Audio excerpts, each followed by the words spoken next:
एक स्टूडेंट होने के नाते हमें यह याद रखना चाहिए कि एक बार जो समय बीत जाता है वह दोबारा नहीं आता। इसलिए चिंता छोड़ दो। हर क्लास एंड सेमेस्टर की एग्जाम सिर्फ एक बार ही आती है। दोबारा उसी समय को वापस ला पाना नामुमकिन है। हमें केवल एक ही मौका मिलता है अपनी बुद्धि की योग्यता को साबित करने का। इसका पूरा फायदा उठाओ। गीता में श्री कृष्ण कहते हैं, कर्म करो, फल की इच्छा छोड़ दो। यहाँ पर वे सही कर्म करने की बात कहते हैं, वह काम जो आपके साथ साथ उन सबको खुशी दे जो आपके साथ है। Your family, friends, teachers. जरा सोचो, जो टीचर तुम्हें कुछ नहीं समझता, जो बात बात पर तुम्हारा सबके सामने मजाक बनाता था या बेइज्जती करता था, जब वो तुम्हारा रिजल्ट देखेगा जिस पर कम से कम 90+ % मार्क्स दर्ज होंगे तो उसकी क्या प्रतिक्रिया होगी। वह इस सोच में पड़ जाएगा कि यह कैसे पॉसिबल हो सकता है। क्या मैंने कोई गलती की जो इस जीनियस स्टूडेंट को पहचान ना सका? क्या मैं अपने पद और पढ़ाने के गर्व में इतना घमंडी और अंधा हो गया था? बस इसी तरह मेरे भाई सबको चौंका दो। रॉबर्ट ग्रीन कहते हैं, बहस करने का कोई फायदा नहीं, अपने काम से जवाब दो हर एक चीज का,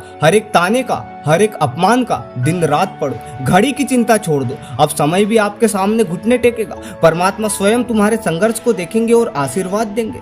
आज आपके पास मौका है, इसे यूं ही मत जाने दो। Mostly people don't believe in miracle, लेकिन आपको यह साबित करना है कि चमत्कार होते हैं। वह चमत्कार आप करोगे। अपने रिजल्ट से सबको चौंका दो और तब तुम्हारे प्रिय कहेंगे कि चमत्कार हो गया। हाँ, चमत्कार होते हैं। जब यह कामयाबी तुम्हारे दुश्मन देखेंगे तो उनका मुंह छोटा हो जाएगा। वह किस काबिल रहेंगे यह भी सोच लो। उस पर्सन का क्या जो तुम्हें बिल्कुल भी रिस्पेक्ट नहीं देता, तुम्हारा अपमान करता है, इग्नोर करता है, उसका अहंकार चूर चूर हो जाएगा। वह अपनी गलती का अफसोस करेगा। शायद इसी कारण वह तुम्हें बधाई भी दे और आपकी सक्सेस में शामिल भी हो जाए। इस बात पर रिएक्ट मत करना, क्योंकि अब आप पहले ही जान चुके हो कि क्या होने वाला है। खुद पर विश्वास करो। जो आप सोचते हो वही होने लगते हो। जो तुम्हारा विश्वास है वही आप करते हो और जो आप मांगते हो वही आपको मिलता है। अगर आज आप यह मान लेते हो कि मैं 100% स्कोर अचीव करूंगा तो जरूर ही ऐसा होगा। यह मेरा पर्सनल एक्सपीरियंस है। थकान होगी, जी नहीं लगेगा, सब कुछ छोड़कर अपने कंफर्ट जोन में जाने का मन होगा,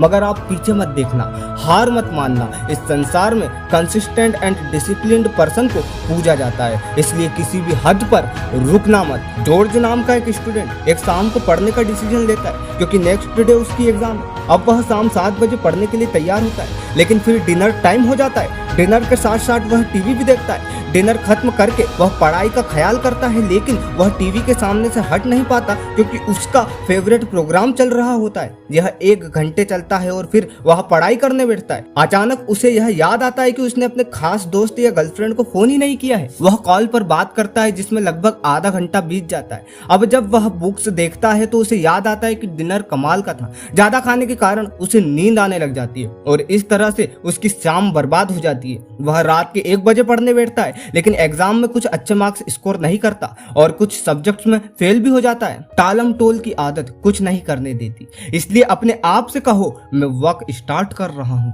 इसे टालने से कोई फायदा नहीं होगा। यह इंपॉर्टेंट है कि मैं अपने ब्रेन एंड एनर्जी का राइट यूज करूँ। हमें स्कूल्स में कई मौके दिए जाते हैं, पर रियल लाइफ में हमें बार बार मौके नहीं मिलते। इसलिए जो मौके आपको आज मिल रहे हैं उसका पूरा फायदा उठाओ।